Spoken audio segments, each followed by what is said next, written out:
I had to carry a 13-year-old little girl while people threw soda cans at me.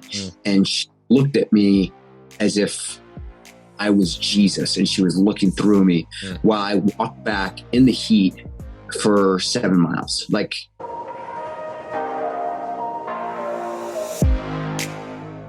Welcome to the Military Bottom Line podcast, where we learn from veterans and those currently serving how to make the most out of a military contract.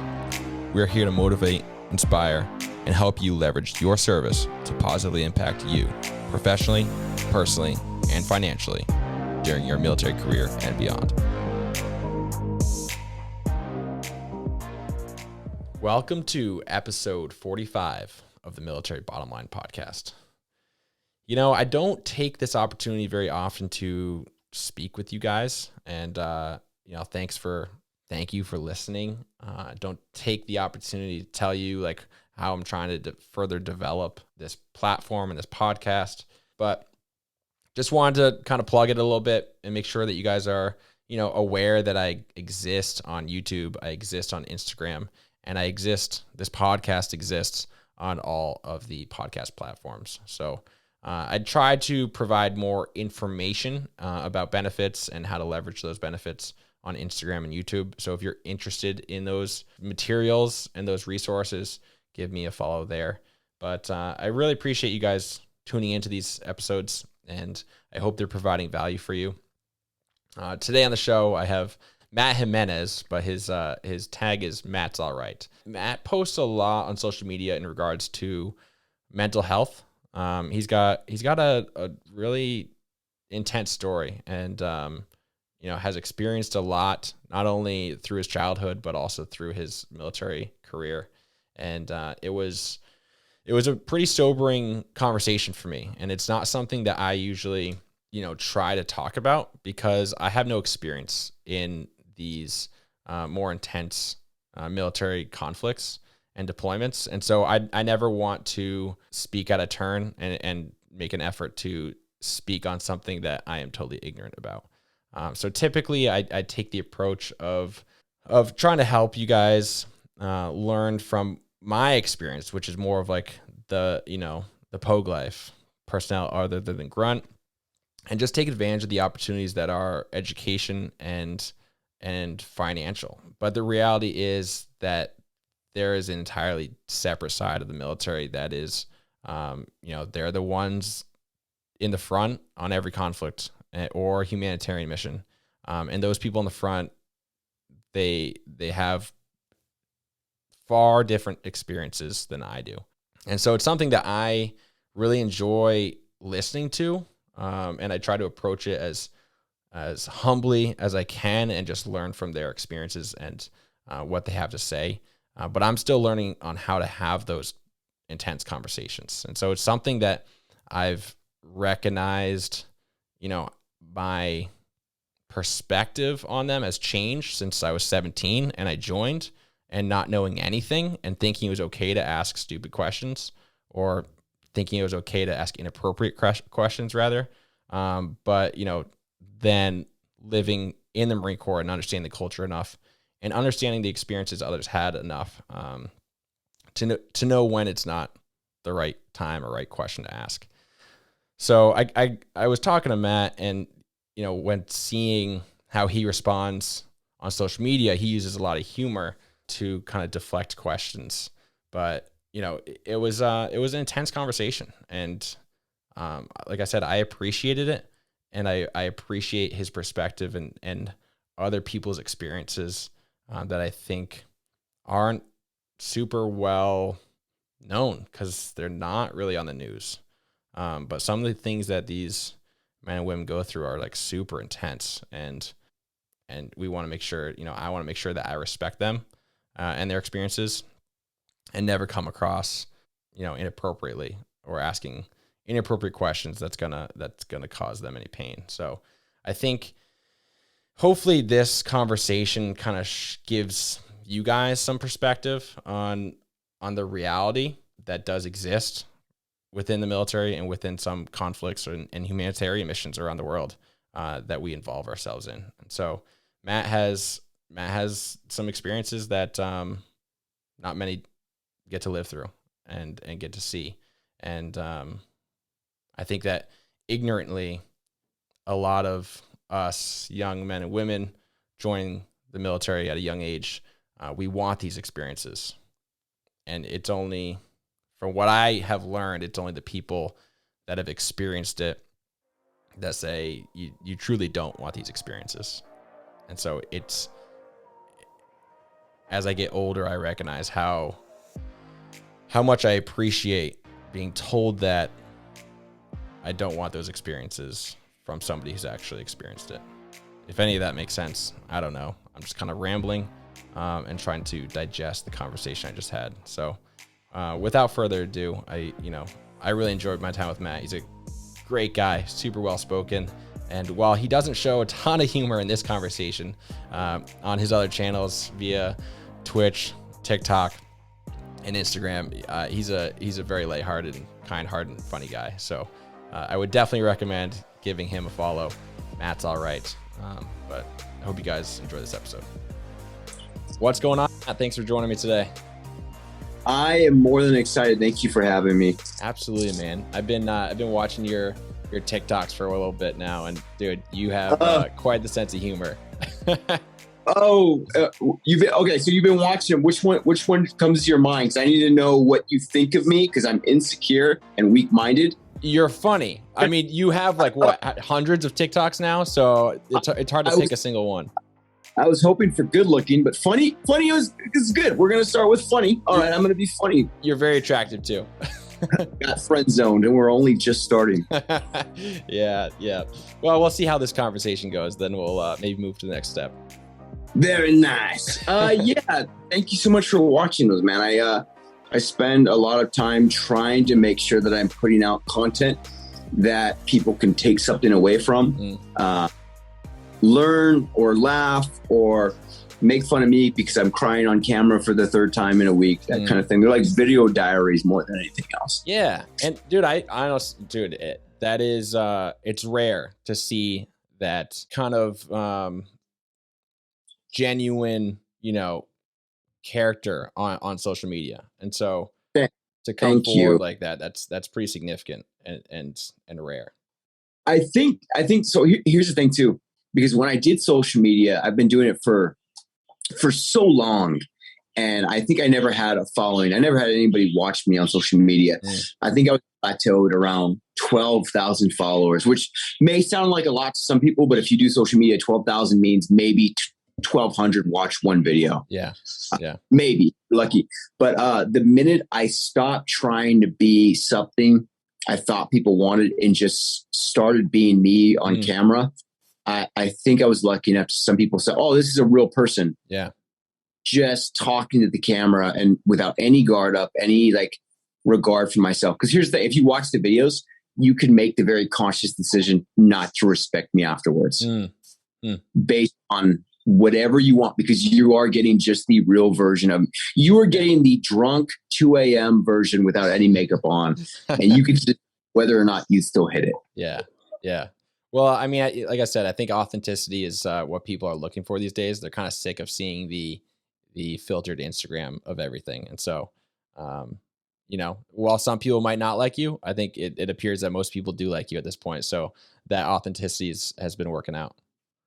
Thank you. And being authentic has got me to a point to where, because if you watch the videos, and a little bit about me too. I'm sorry. I'm just immediately trying to plug my Instagram. No, not at all. I was an 0311 rifleman with Battalion 2nd Marines from 2008 to 2012. During that time, I did 3 deployments. That's one more than your average. Normally, most grunts do 2 deployments. I did 3 deployments overseas during that time, and I had a really rough career. I had a really rough enlistment. I had a court martial. I've had Italian NJP.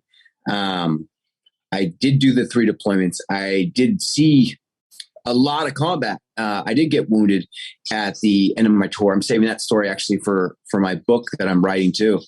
And when I got out, I spent 2 years trying to hide from a diagnosis of PTSD.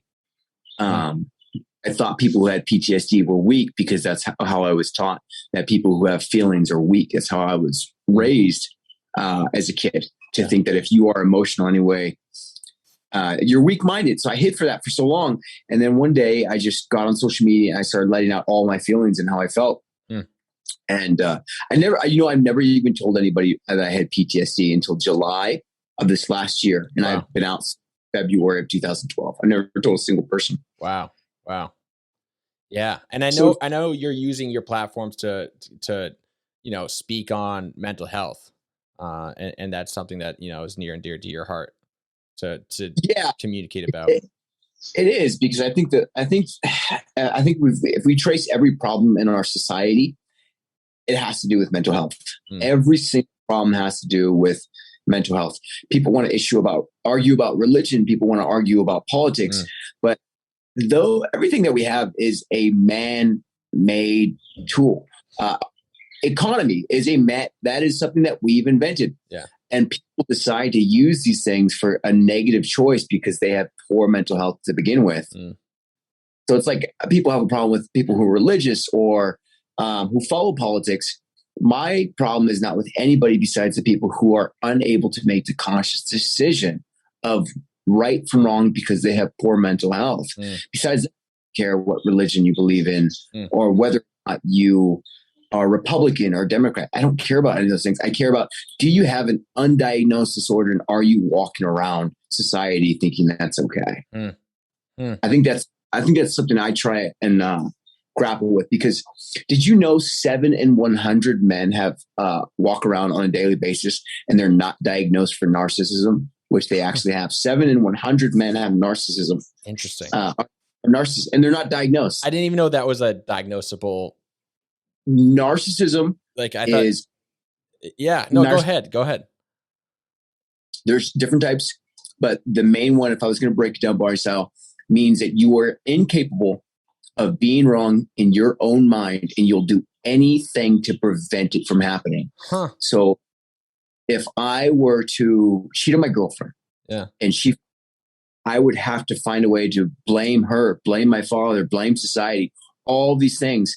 But the minute I wasn't able to blame her at all, I'd have to shatter her existence for my entire life and never talk to her again. Wow. And that's called getting ghosted. And we label that as ghosting people. Really, why people are ghosting people is because they might have narcissism and they can't have you in their life if they feel insecure about your being. So I dude, this is fascinating. And so before we get like super into this, I kind of want to get an idea of like a bigger picture of who you are and how you found yourself so in tune and aware of mental health. And so, I mean, like, where'd you grow up? How and why did you decide to join the Marine Corps? And like, when was that? So I grew up, I was a stereotypical 90s kid. If you watch a Sublime music video and you see a kid getting in a fist fight with a mullet or a squirt gun, and then like behind the high school drinking, like I had a very stereotypical non-internet life. I grew up without the internet. We did grow up poor. My mother was a server in a restaurant, and she helped raise my brother and I. Neither of us really had father figures, and I grew up very angry and insecure for a very long time. I was bullied to a point to where I look back and can't believe that I just wasn't, for lack of a better term, a school shooter kind of kid. Wow. Like, just really authentically bullied on a constant basis. So I grew up in a town called Ventura, California, which is affluent. Like, that town has money. But I was one of the only 5 poor kids in the whole damn entire town. So that's why I was bullied so badly, is because Kenny from South Park? Yeah. South Park. They used to call me Payless Shoes when I'd walk around my high school. Wow. It got to a point to where, a lot of family matter stuff at home, I ended up being homeless. And to support myself, I ended up starting to sell marijuana. And it's funny that I say that way, because I don't think anyone who sold weed would ever say I sold marijuana. But I'm to where I'm not going to try and talk the way I used to support the way I used to be.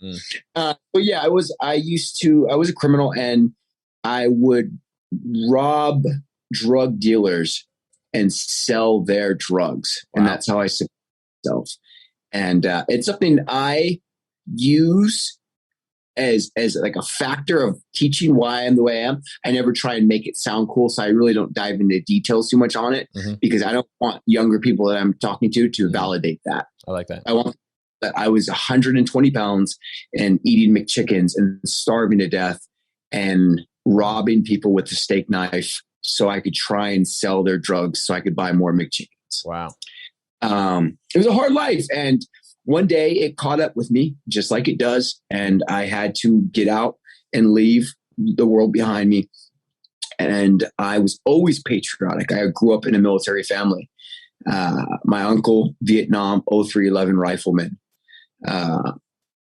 And I joined the Marines, and I was in it for the long haul. I wanted to do the full 20 years. I joined the Marine Corps infantry specifically because I wanted to validate the fact that I wasn't the little kid that got bullied.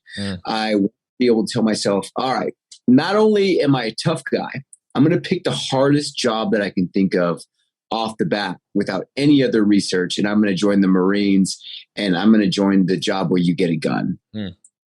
And that's how I ended up in the Marine Corps infantry. And I tell people I joined because I was homeless, insecure, and patriotic. Interesting. I mean, when you first joined it, did you feel like you were getting that validation? Like, was it doing its job for you?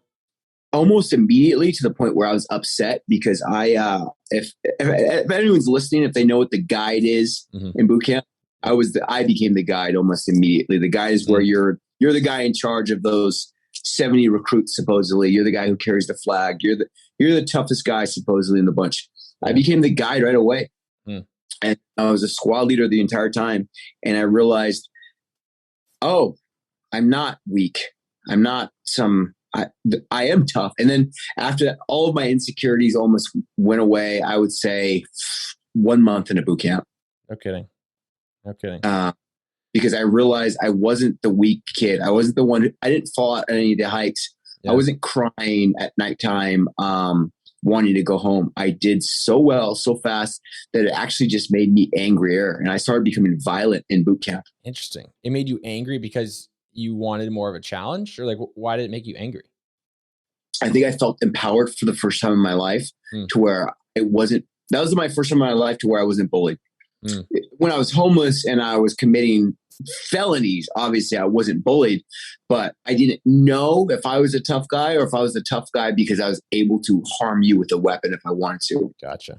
But now here I am on green and green PT with flip-flops on and standing up to people and threatening them and seeing them back down to where it's like, oh, I'm angrier because now here I am in life when I felt like I could have had more than just this.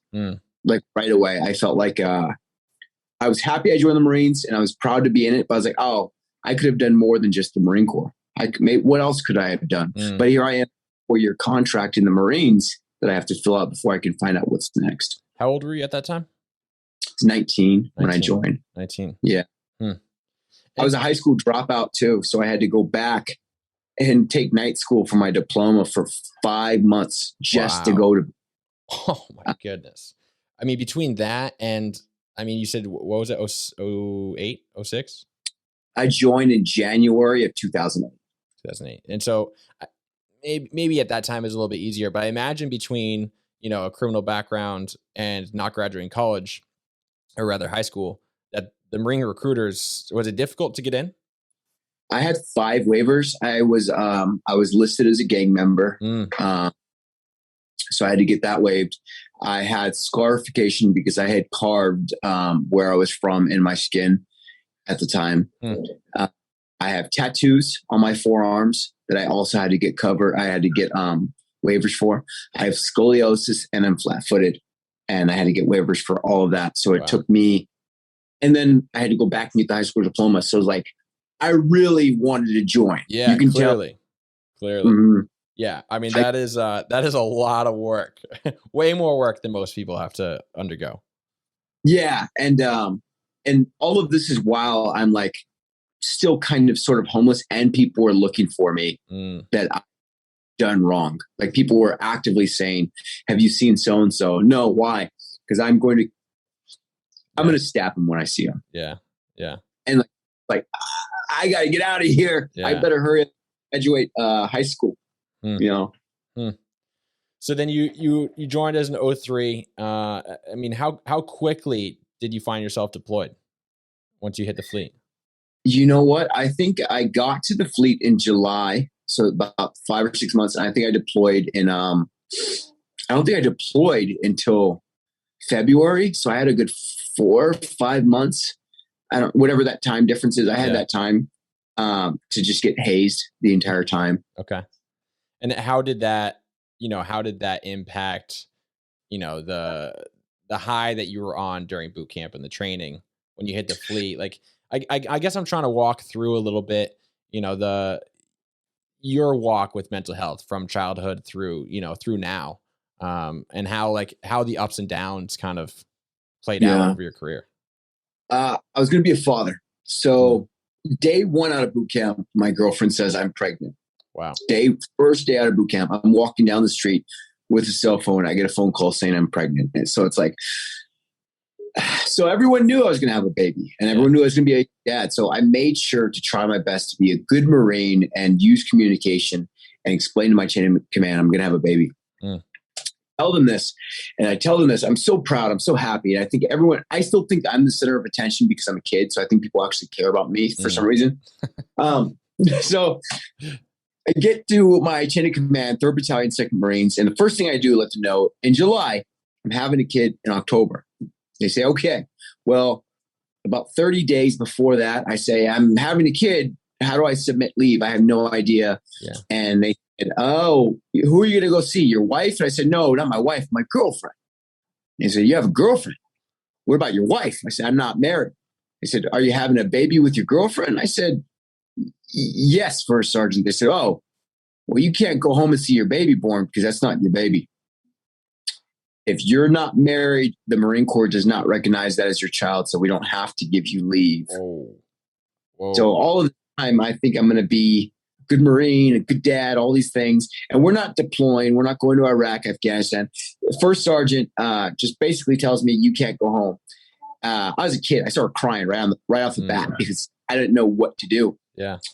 They had a formation that same day, and he let the entire company know, if you are having a baby, you don't get to go home and see the baby born unless you're married.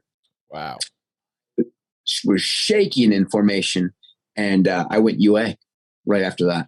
And I tell people that too, and that's where a lot of people hate on me on social media. They'll say, oh, you're a coward. You went UA. I say, no, they told me to go. I felt, and I made the conscious decision to leave, and I left for 28 days. Just shy of desertion, huh?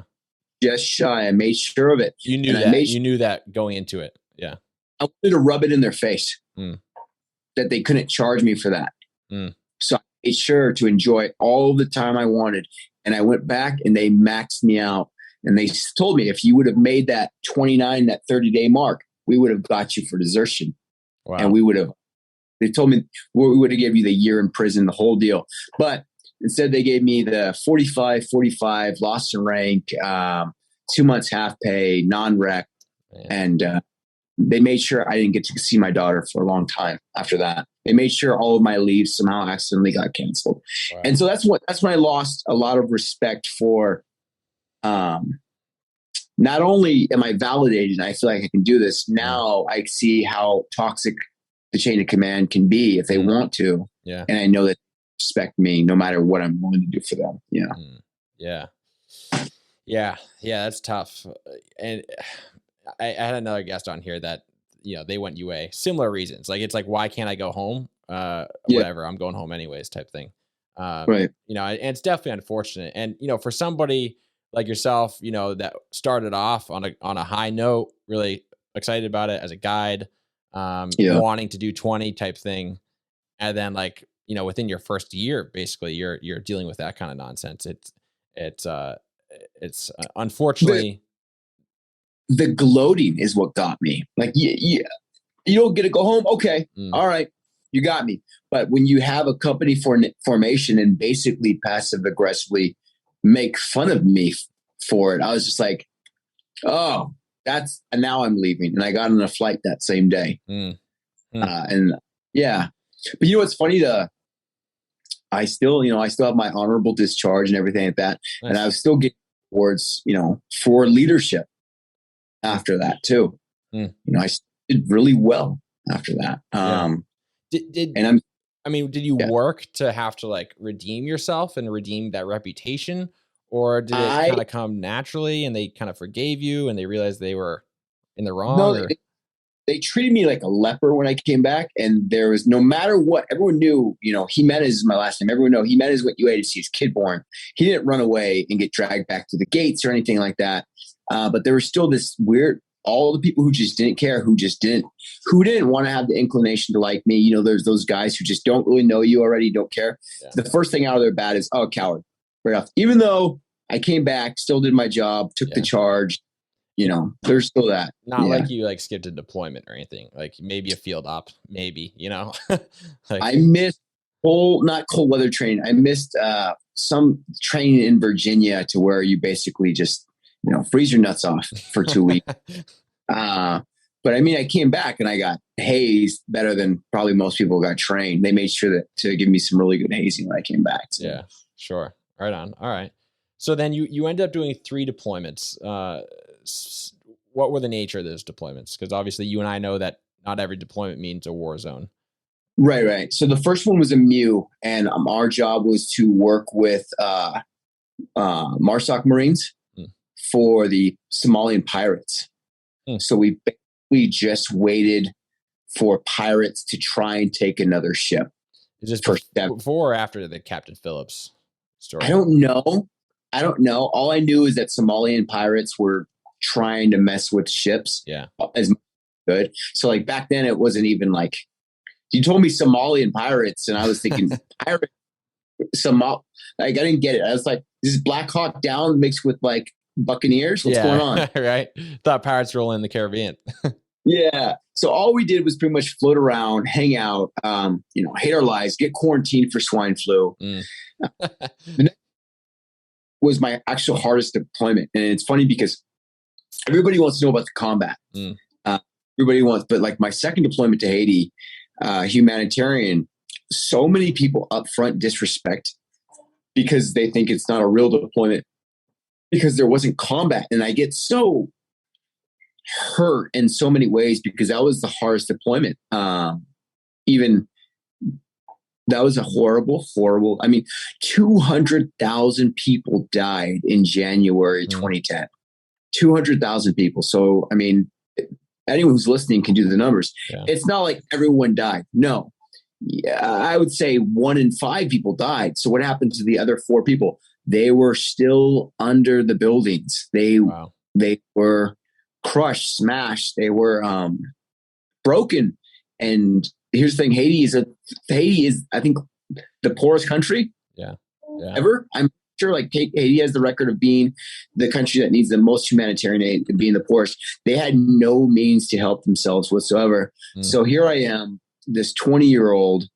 Now my job for the next 4 months is walk up and down streets, looking under bricks and seeing if there's anyone looking like they're moving or crying, or that we can help, that we can call backup for, or like QRF, quick reaction force, to come try and can we get this person out of the rubble? Wow. And that's all for months. And then pass out food. And so I'm diagnosed with PTSD, and I say I don't have PTSD from Afghanistan. I have PTSD for Haiti. Interesting. Just people just seeing all the carnage. No. Children crying hits different for me in the worst way, and it's because I have 5 kids, by the way. Wow.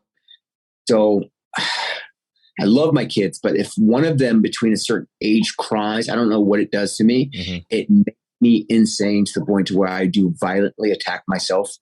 I lose consciousness, I black out, and it's because when we were in Haiti, we were taking in kids who needed to be medevac to Guantanamo Bay. Wow. And so if there's a line of 200 people waiting, and they're all standing in line, and horrific details you can imagine. Yeah. They're in line to receive treatment because a rock fell on their face from 40 feet and their face is hanging. But they're standing there patiently because we're only taking in kids first. And so I'm sitting there trying to eat chicken fajita MRE while listening to, I'm going to cry right now, listening to kids scream. Yeah. And you don't know what they're screaming about. Are they screaming because they have a blister because it's a kid? Mm-hmm. Or are they screaming because their femur is smashed and we pull them out of the rubble? And now, ever since then, if I hear a child scream, instant violent thoughts inside my head of just pure anger and adrenaline from that time. Haiti was and then, little to no sleep. And then they have voodoo there. So a lot of the kids who weren't receiving help from the locals, it's because if you yourself, you didn't die, your family died, and then you just went insane because your baby and your wife died, they wouldn't have helped you because they think that the evil voodoo spirits got in your head. So they think if they try and help you, reason why you're crying and screaming and not eating or drinking water is because you have voodoo in your brain. Wow. Then the Marines show up 3 weeks later and you're starved and gaunt in the middle of the street, and we try and pick you up. And I'm trying to pick up, here's Jason. I'm trying to pick him up and bring him back to Guantanamo Bay for treatment. They start throwing full soda cans at your head. Unreal. They're making fun of you, saying that the Marines are going to get voodoo because we're trying to help a dying person. So it's like, people always say, oh, that's not a real deployment, humanitarian. Like, if you would have been on that deployment with me, anyone who had been on that deployment, if you ever talked to anyone who went to Port-au-Prince, they tell you that was rougher than a lot of combat zones because you don't get the credit for the humanitarian deployments. Yeah. I mean, that's wild. Like, I think most people, know that earthquake happened. But it's not covered like that, like hearing those firsthand stories. It's just like, yeah, there's a number on the screen of how many people died and there was an earthquake, but to really firsthand see and experience like I didn't see a single reporter from the United States in Haiti. I must have seen over a dozen in Afghanistan trying to cover the war on terror. And I'm not political. I don't do politics, but I don't think that reporters do politics either. I think that they are corporations owned by people who are told what to report. And I was picking up dying kids in Haiti. I didn't see a single reporter with a camera talking about, hey, these Marines, all of these people, the left, the left, a lot of them have a problem with these bases all over the world. And I try and explain to them, a MU is a Marine Expeditionary Unit. It's made to react to any situation within 72 hours because of where it is. If you try to tell me that America shouldn't be everywhere, then I'm going to tell you things like Haiti. No one helped those people at all. There was no one in Haiti besides some Japanese guys, some of the Japanese Defense Force. So like I try to educate a lot of people and tell them Americans help, and it's not covered on the news. Just Yeah. I mean, I don't think it's not really painted in that light. Usually it's like, the big bad American military there to, do damage rather than do good. And I mean, you served, that half the military is from California. Like half the military, I've met some of the most hippie liberal guys in the entire world, Marine Corps infantry.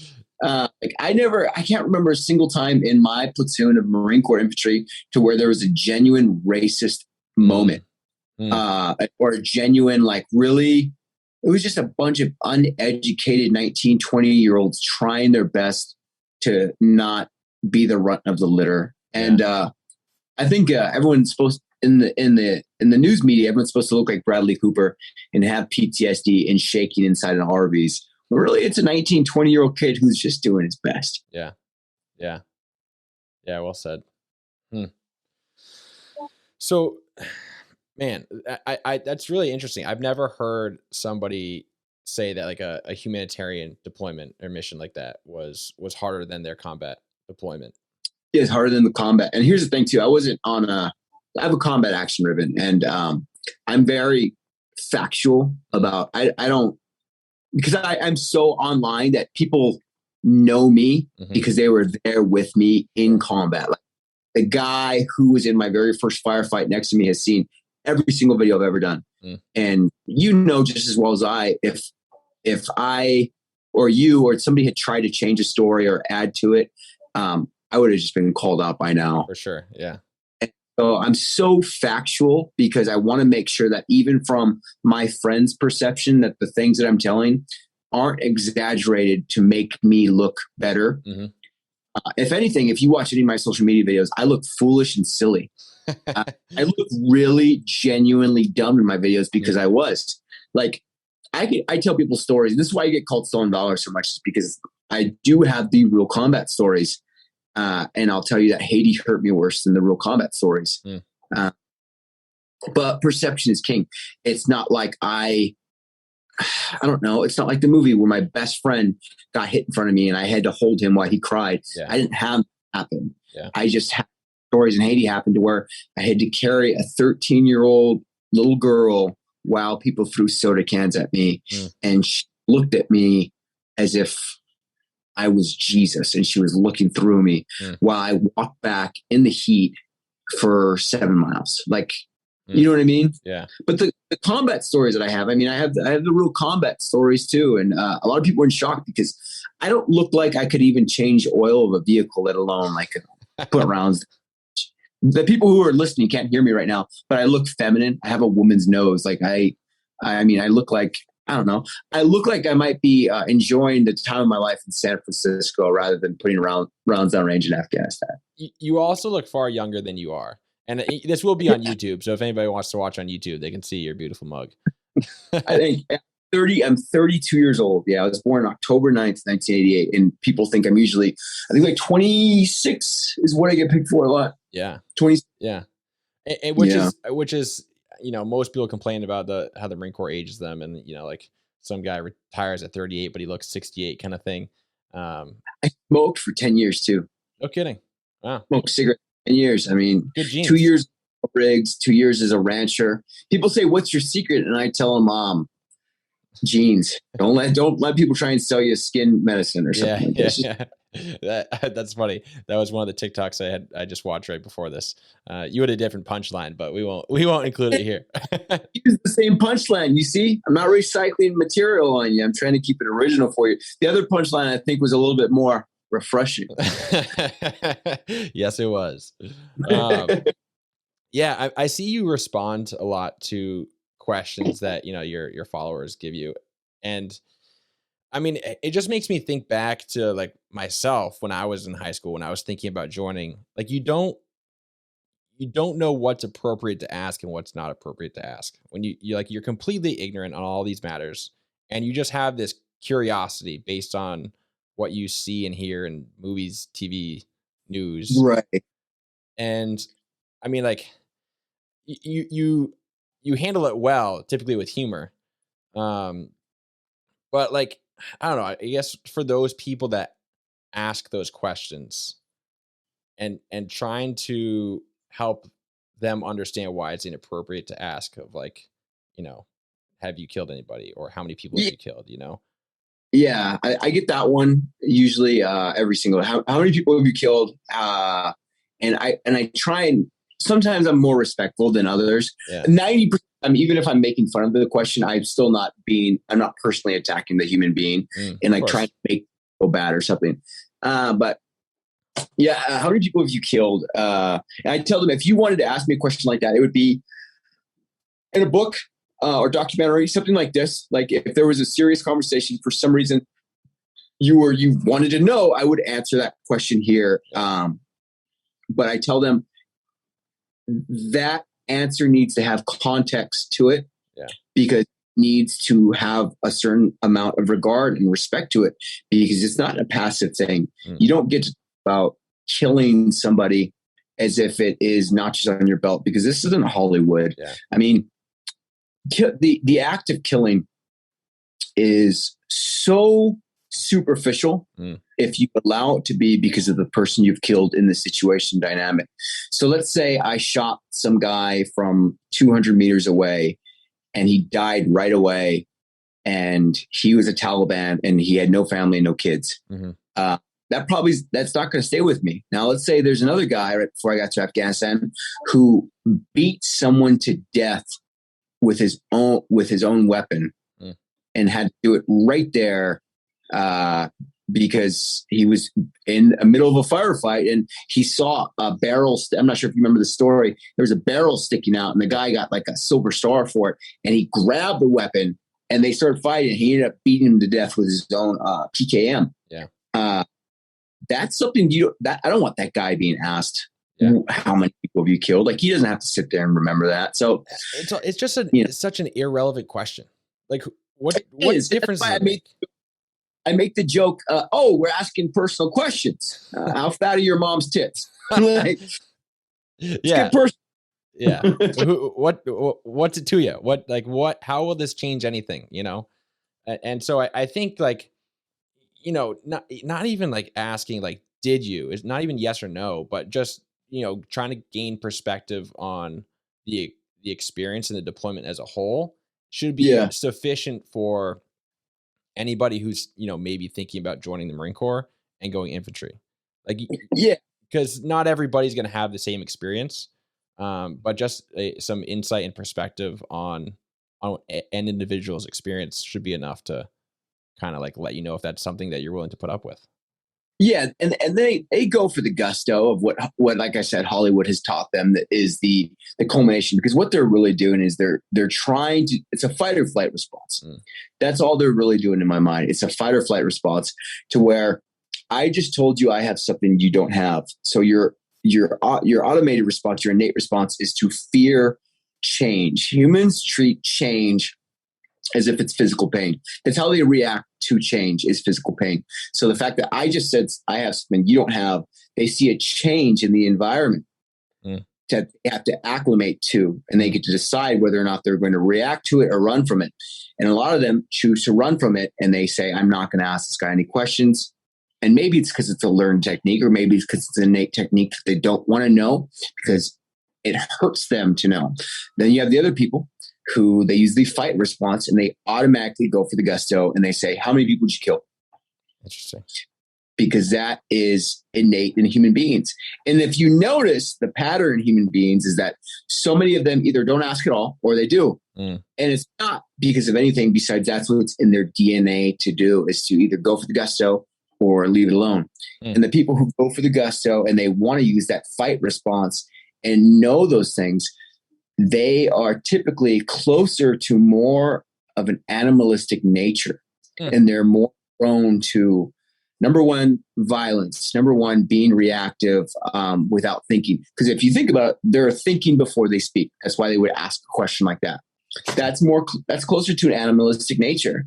So thinking before they speak, or do you mean speaking before they think? They're not thinking before they speak, like an animal, like a dog does, just automatically starts barking because it has sound, and that's what they're doing.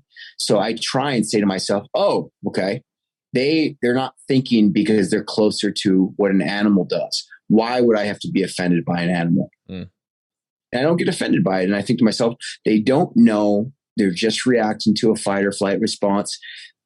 If I get offended, then what separates me from this person? Why get offended then? And I never get offended. Nice. Yeah, that makes sense. I mean, I'd be lying if I said, like, when I was 17, 18, like looking to join, trying to understand like what life in the Marine Corps was like. And, like, I'd be lying if I said I never asked that question, but over the years and being in the Marine Corps and better understanding how inappropriate that question is, and like, understanding like why I shouldn't ask that question, or why anybody should, not ask that question. I remember a friend relating it to like asking a woman if they've ever been raped. That's a super intense question. Why would you ask that? And what difference does it make to you? Right. That's a great way to put it. You know what? I never thought about that before, but you know what? I grew up in a house to where I knew people I never killed anyone before the military or anything like that. Mm-hmm. I knew people who had killed a couple of people. I've known 2 people who had killed someone before the military. Mm. And I mean, my grandfather was a World War II, 11 Bravo in the Army. And he had a Purple Heart, and he had a CIB combat infantry badge. And then my uncle was a 0311 in the Marines. My other cousin was a Marine. I mean, I came from that military family. So I think that I was lucky enough to where I knew not to ask it because no one else had asked it. Mm. So I was like, okay, it's kind of like that elephant in the room technique. Yeah. You know? Yeah, it makes sense. And that's a level of, you know, observation that I feel like most people lack. You know? Most people, you know, we're talking about mental health. Most people don't have fathers. And so no one taught them that. And it's primarily males who ask that question. I've never had a young woman ask me that question. It's most males who haven't had a father figure are the ones who ask the question. You know what I mean? Yeah. You mentioned before the actually recording that you were in Afghanistan, was it? Was it Afghanistan? Yeah, I was in Nowzad, Afghanistan. Okay. And it was at that same time frame within the same unit of the individuals that were in trouble for urinating on the that was my Taliban. unit, 2nd Marines. They had urinated on the dead Taliban bodies. Yeah. I mean, we didn't talk about this, but like, you know, for my own education, kind of like explaining that, you know, how did that and why, like, I don't know, the media obviously took off on it, and you know, it shouldn't have been posted probably. It should have. It's such a hard thing to think that humans have to engage in killing each other, but then there's rules behind it. It's such an odd thing to think about, that we as a society are at a point to where we have rules to killing each other, but we haven't figured out that killing each other is wrong, that the act of killing another human being is not beneficial. I'm not going to say it's not in our DNA, because it is. Yeah. Killing is in our DNA, but it is not beneficial. So, I mean, people ask about aliens. Why aren't the aliens here? Because they probably see us stabbing each other to death, and they think, give them 20 years. We'll be back. Lock the windows as they're flying by in their spaceships. So that was a rough situation. Yeah. And the situation had a lot of context to it that wasn't covered by the media. Of course. Sergeant Bradley, I want to say, I don't want to get any of the names wrong, but it's been years, but their platoon sergeant, the sniper platoon, you know, snipers go in a platoon, but then they get split up into teams and assigned to different companies. Yeah. So for example, there's probably 4 or 5 sniper teams per platoon. One got sent with Lima company. One got sent with Kilo, with India, with weapons, with HNS, and sent to different area of operations. My best friend happened to join snipers before we deployed, and he got assigned to me. So I got a lot of the inside information as to what happened and why it happened, even though I wasn't best friends with the sniper team. Sure. He was in their platoon. So there was a Sergeant Roberts, I want to say, but everyone can look him up if they're watching this. He is famous in the Marine Corps because he has a sign of him saying "Hi, Mom" with tubes coming out of his nose after he had been blown up by an IED, and he sent it to his mom on Mother's Day while he was getting awarded his Purple Heart. Wow. So that young man was allowed to redeploy with my unit with snipers and go on a combat deployment after that had happened. So here's this young man who's been in combat. He's already got a Purple Heart, and they're sending him right back into combat because he volunteered for it. He was with the sniper team that peed on the dead body. So that's one element. Now you have a guy who's in charge of the sniper team who's already been wounded by the Taliban. The next one is their platoon sergeant had stepped on an IED, and he didn't die. He lived with half of his body for almost 2 weeks, I believe. while everybody in my battalion waited for word if this guy is going to live. Is this guy going to live? Is this guy going to live? Sure enough, he dies, unfortunately. And then there's a third element. There's another Marine who had been killed, and I don't know the correct term for it, but cut up into pieces and left out by the Taliban to mess with the Marines. So now there's three elements that nobody really talks about in the news. Yeah. Now you have these snipers led by a young man who's already been wounded in combat. Their platoon sergeant has recently died after living for 2 weeks with half of his body missing. And then there's another body who's been cut up. And we're in fighting season. And they kill a couple of Taliban and they get left with the bodies. I'm not sure if the viewers know, but we pick up the bodies. We don't leave bodies or anything like that. Like we're still at the point into this conflict to where there's an investigation. Typically there's like some kind of formal investigation if we have a dead body. Was it a good kill? Yeah. Like, was it correct? So we have to take the bodies with us so the family members can claim them as well. So you have these snipers left with dead Taliban who possibly were the same ones who had cut up a Marine and left him out. And they're sitting there. And one of them has to urinate. And he probably got up and said, I'm going to pee right here. And the rest of them probably said, I'm going to do it too. And then they filmed it. And that was just another Tuesday in a combat zone in 2011 in Afghanistan. Yeah. And one of them got into an argument with a wife, I believe, and she knew he had the video when he got home, and she uploaded it on YouTube to get back at him. Wow. And then the sergeant, Sergeant Robert Richards is his name. Sergeant Richards died in about a year or two after he died. He died a very young man. He was, I'm not going to go into too much detail about his death. I'll just say what's factual is that he was using drugs and he died from an overdose, a very young man, I think about 26 years old. And so no one covered that. No one really talked about this young man's life of volunteers to go to combat, does this thing with these bodies, loses his career in the military, gets left out to dry, and then dies of a drug overdose. And that's the story. Man. I mean, it's kind of, it's almost like the other side of the coin where, the world and the media doesn't really care about the humanitarian missions that you guys were doing. They focus on the bad. And then like similar in this situation, they only focus on the bad and give no context to how we got here or how they got there kind of thing. And yeah. What was the check to make sure that this young man was going to go back into a combat zone and that he was going to be good after? Yeah. Like if we can have rules to killing each other, why can't we have rules to taking care of the young man who are having to do the killing? Yeah. Because here's the thing. I guarantee you that killing those Taliban, I can't guarantee it because I'm not those guys. Sure. If it was me, I'd have zero problem killing those Taliban. Mm-hmm. If anything, I would have been happier for it because I know what the Taliban are. The Taliban are child molesters who bully their country based on a holy scripture that most of them can't read. Mm.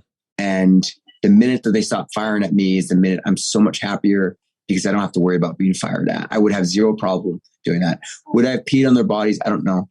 Yeah. If I was there, maybe that's a mob mentality. Yeah. You get caught up in that enthusiasm of the second and you just do it, Yeah. Yeah. But I think about Sergeant Richards a lot. Like I've made a video or two about him, and I want people to understand the fact that you're okay with persecuting him, but were you okay with not helping him before you allowed him to go back into a combat zone? Mm. Yeah. Yeah. And it's like, I mean, if people were presented with that question, if they were, which they weren't, like, would it even matter if they were presented with that, like, would they react differently? Yeah. They want to get into I would never been there in the first place. Yeah. And then they would have said some silly line, like, cause I don't kill for oil. And then you have to explain to them that there's no oil in Afghanistan. Yeah. And then they'll say, well, there is heroin. And then you have to tell them, we're not taking heroin from Afghanistan. shut up. We're getting like, yeah, there's just people love to be right. They can't accept being wrong. And unfortunately, 7 out of 10 of 7 out of 10 men are narcissists. 7 out of like 100 men typically are undiagnosed narcissists. It's like 7. Yeah. Yeah. And no one wants to, here's the thing. I'm very lucky that I had a mentor I was telling you about. My mentor taught me it was okay to be wrong and rich rather than be right and poor. And I can tell you what I'm wrong about. And I can tell you there's a lot of things in the Marine Corps I did that were wrong. Yeah. None of them were a war crime. Yeah. Luckily, none of them were an actual war crime, you know? Yeah. And, you know, I think it's just like anything else, you know, it's like how people end up, making what ends up being a large mistake. But in the moment, in the heat of the moment, like you said, mob mentality. And, I think a lot of people have ended up, myself included, of like, how did I get here? You know, like how the heck did this happen? Right. And it's super humbling. And so it's kind of like, by the grace of God, it wasn't worse. And so, right. But yeah, man, well, I appreciate you sharing that story. And that's, I learned a lot there. I never want to give the impression that like, I've experienced those things, because I haven't.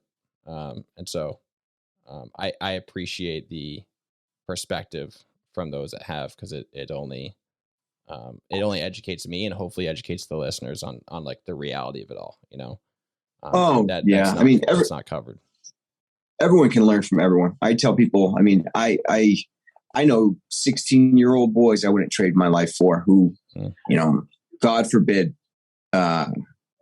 you have to live a day in their shoes too. So a lot of guys who are in the military, like, I think the biggest thing that they have is if they didn't see combat, or if they didn't get to go on a combat deployment, I say combat doesn't make you a man. It just shows what kind of man you were to the people who saw the way you reacted. So only they know the truth about you. So the only thing combat did for me was show the 7 or 8 guys around me that I would have been okay to hang out with in a zombie apocalypse, that I wouldn't have just ran and peed my pants. It didn't do anything else. Like, because we had guys who, they freaked out and they cried pretty much during combat, for lack of a better way of putting it. Sure. They just acted like a total bitch. Yeah. And the first thing they did when they came home was put on a combat action ribbon on the back of their car. On the back of, first thing they did was put on that sticker on the back of their vehicle, so everyone knew that they were a real Marine. So I always tell people, I mean, just because you weren't there or you didn't see combat, I don't care. Yeah. If anything, all it did was just make me more tired.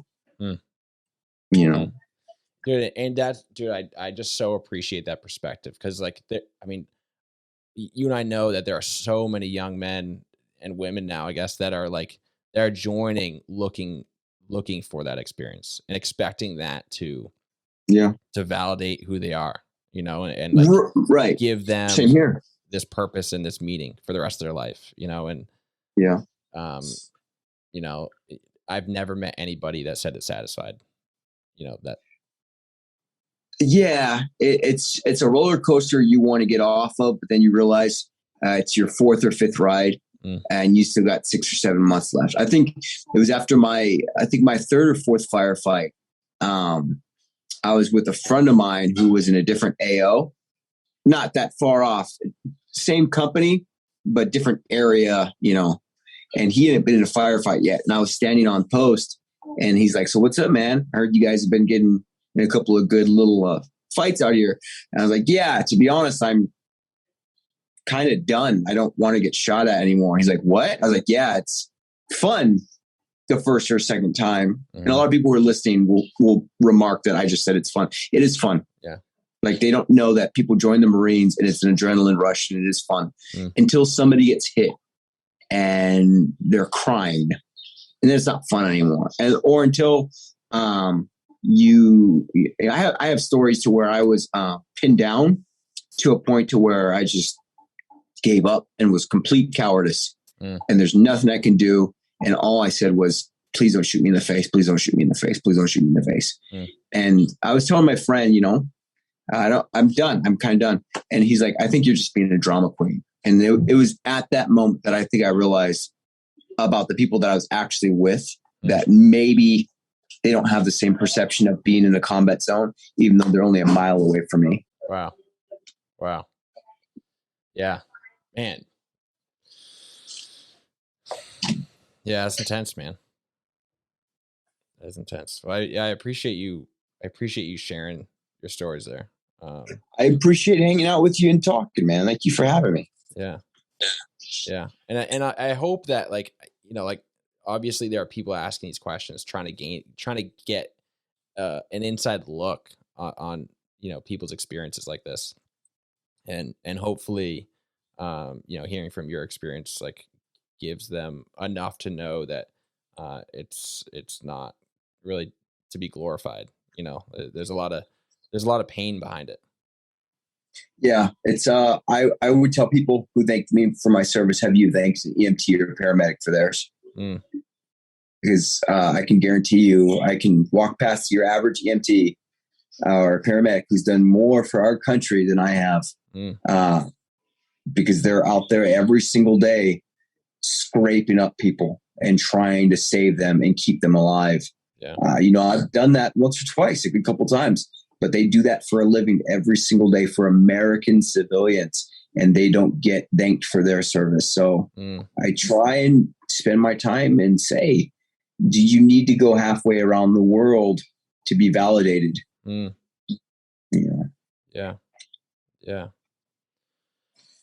Man. Well, thank you, man. You've said so much, and this has been such a different conversation than most of my episodes and most of my conversations. And I feel like you've given us so many more, like, narrow perspectives. A lot of the time we focus on like a career as a whole, kind of bird's eye view. So I was gonna ask you of like a narrow perspective story, but you've given so many. I don't even know. I don't even feel like I need to ask you that. It's job security. That way I might be able to get welcome back. That's fair, man. That's fair. Yeah, man. No, I appreciate this. What kind of insight and what kind of wisdom would you give to your younger self as you're joining? Be kinder to people's children. Take a second and remember that that's someone's baby boy that you're talking to. That's someone's son that they respect and they want the best for. You don't have to yell at somebody to prove to them that you are more right, just because you're in charge or just because you have more respect. Take a second and realize that they're going to remember you for the next 20 years. So why not give them a better memory of you? Don't think that you're never going to see them again. Don't think that just because you're in the Marines, you have to be tough. Remember that you're talking to someone's kid, and be kind to people because their mothers would appreciate it more. Even if you can get away with being mean to them because they are wrong, it doesn't make you stronger or a better leader for not respecting them too. Yeah. That's awesome, man. I mean, you're a very kind-hearted individual, and it's refreshing. It's not like the macho man mentality. And so I'm not very tough. I'm very sensitive. I tell people, if you're mean to me, I will probably cry. Like I'm not a very tough guy anymore. I used to be tough back when I was 18 because I thought that made me a man, but now I'm a big old sissy. So I appreciate you, man. Thank you so much for having me. Yeah, man. Where, I feel like more of your followers are going to listen to this than mine, but where can people find more about you and follow along as you continue to talk about your story and, mental health awareness and helping people out? Yeah. So I have a saying. A lot of people ask me, do you talk to any of your friends from the military? And I say no, because talking to them hurts me. It takes a lot emotionally out of me, but I like to say that they talk about me to each other and they say, how's Matt doing? and they say, Matt's all right. And my username, if you guys want to find me or hang out with me, be my friend, just search Matt's _ all right, or just Matt's all right. And that is the name of all my social media channels. Matt's all right. That's awesome. I love the backstory behind that. Yeah, it's that origin story is my friend's talking about me because I won't pick up the phone. He's doing all right. Don't worry about it. Yeah. Awesome, man. Well, I look forward to further communicating with you, on social media, and on hopefully see you on Twitch one day. I'll come join. Yeah, hell yeah, please. And if you get a chance, you want to check out my Discord. I want to get you in there so they can all check out this YouTube, everything like that too. And I gave you a follow on Instagram already too. That way I can make sure we stay in touch. I saw that. Thank you, man. Well, I appreciate it. I really do. It's been a very enlightening conversation for me, and I hope other people got a lot of perspective out of it too. And like I said, I really appreciate you sharing your story, and it means a lot. Thank you, brother. All right. Again, I hope to see you again. I'm gonna get on one of these. I got a couple more stories. Trust me, I'm still interesting. Plenty more stories. Awesome, man. Hey guys, thanks for tuning in to that episode with Matt. Like I said, it was pretty intense, and I hope that you took away something from this conversation, because it's not a conversation that most people get to have, and it's not, it's hard to get those inside looks, and we're typically only fed what Hollywood feeds us or what the media feeds us, and that is never included in what they feed us. So I think that perspective is important for understanding, one, the role of the U.S. military, and two, the experiences that men and women go through on behalf of the American citizens. So I hope that you guys found value in that, and that there's some gained perspective and experience from this. So I'll see you guys next week.